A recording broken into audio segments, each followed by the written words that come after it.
Assalamualaikum warahmatullahi wabarakatuh. Hai teman-teman, kami dari kelompok 2 akan menjelaskan materi mengenai prinsip-prinsip Good Corporate Governance. Yuk, simak penjelasan berikut. Apa saja sih prinsip GCG itu? Prinsip-prinsip corporate governance biasanya dikenal dengan singkatan TARIF, yaitu transparency, accountability, responsibility, independency, dan fairness. Prinsip yang pertama adalah prinsip transparansi. Prinsip transparansi mewajibkan adanya suatu informasi yang terbuka, tepat waktu, serta jelas, dan dapat diperbandingkan yang menyangkut keadaan keuangan, pengelolaan perusahaan, kinerja operasional, dan kepemilikan perusahaan. Nah, prinsip yang kedua adalah prinsip akuntabilitas. Dimaksudkan sebagai prinsip mengatur peran dan tanggung jawab manajemen agar dapat mengelola perusahaan, dapat mempertanggungjawabkan serta mendukung usaha untuk menjamin penyeimbang kepentingan manajemen dan pemegang saham sebagaimana diawasi oleh Dewan Komisaris. Di sini ada 3 tingkatan akuntabilitas. 1. Akuntabilitas individual. 2. Akuntabilitas tim. 3. Akuntabilitas korporasi.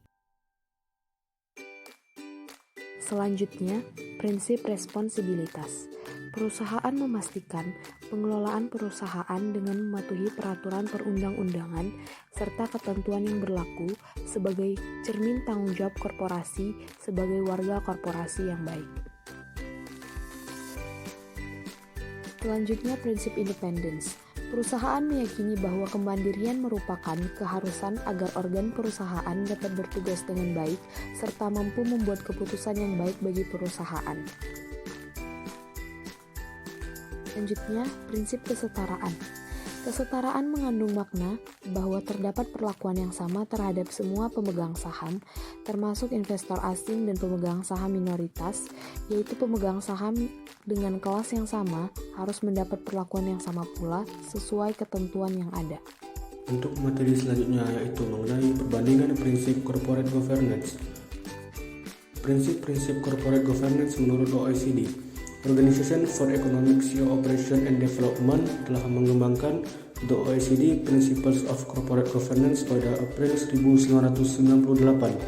Prinsip-prinsip corporate governance yang dikembangkan oleh OECD meliputi 5 hal antara lain sebagai berikut. Yang pertama yaitu perlindungan terhadap hak-hak pemegang saham. Yang kedua, perlakuan yang sama terhadap seluruh pemegang saham. Yang ketiga, peranan pemangku kepentingan yang terkait dengan perusahaan. Yang keempat, pengungkapan dan transparansi.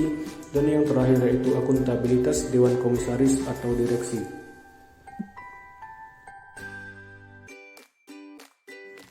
Selanjutnya yaitu prinsip-prinsip corporate governance menurut Bank Indonesia. Bank Indonesia melalui surat edaran kepada semua bank umum konvensional di Indonesia nomor 15/15/DPNP tanggal 29 April 2013 mengenai pelaksanaan good corporate governance bagi bank umum. Antara lain mengatur pelaksanaan GCG pada industri perbankan harus senantiasa berlandaskan pada 5 prinsip dasar, yakni sebagai berikut. Yang pertama, transparansi. Yang kedua, akuntabilitas. Yang ketiga, pertanggungjawaban. Yang keempat, kemandirian. Dan yang terakhir yaitu kewajaran. Baiklah, untuk materi selanjutnya mengenai prinsip-prinsip corporate governance menurut Kementerian BUMN. Prinsip-prinsip GCG sesuai pasal 3 Peraturan Menteri Negara BUMN nomor per 01/MBU/2011 tanggal 1 Agustus 2011 tentang penerapan tata kelola perusahaan yang baik atau Good Corporate Governance pada BUMN. Bab 2 prinsip dan tujuan, bagian ke-1 prinsip disebutkan bahwa prinsip-prinsip GCG yang dimaksud pada peraturan ini meliputi: pertama, transparansi, yang kedua, akuntabilitas, yang ketiga, pertanggungjawaban, yang keempat, kemandirian, dan yang kelima adalah kewajaran.